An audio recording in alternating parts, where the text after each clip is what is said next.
Alright, so today I'm going to talk about ricochet. Ricochet is when you take your bow and you throw it from above. So a normal stroke would be like where you're on the string and you're pulling up and down. Ricochet is when you take the bow and drop it from the air so that it bounces and you pull it once you hit. So it's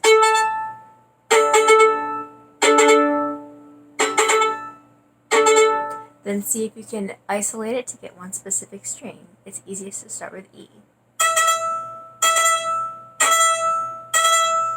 So the trick is to get a rebound, right?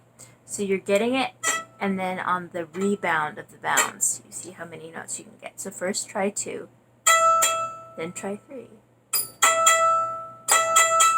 then try 4, then try 5,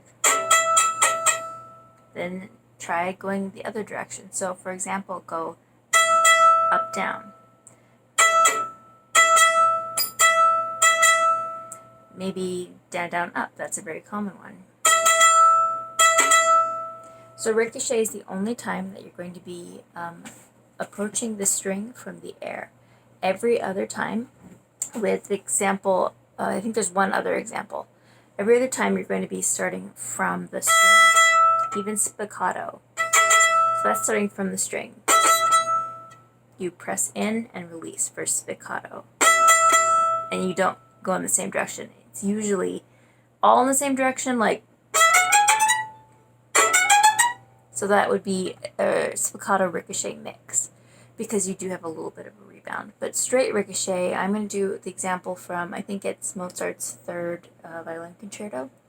So it's a part where you have a third finger ricochet, and you go, and then you go up both. So it's a ricochet and then a spiccato, because you're coming from above, and then you start on the string and you kind of push in to come off. So fast, that sounds like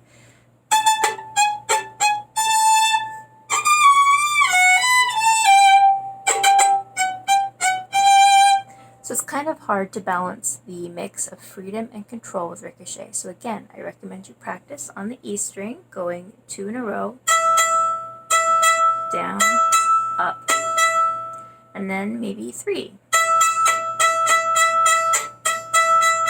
Once it's easy to do the E string, try the A string. So you make sure you're starting from above. It's ricochet if you throw it down.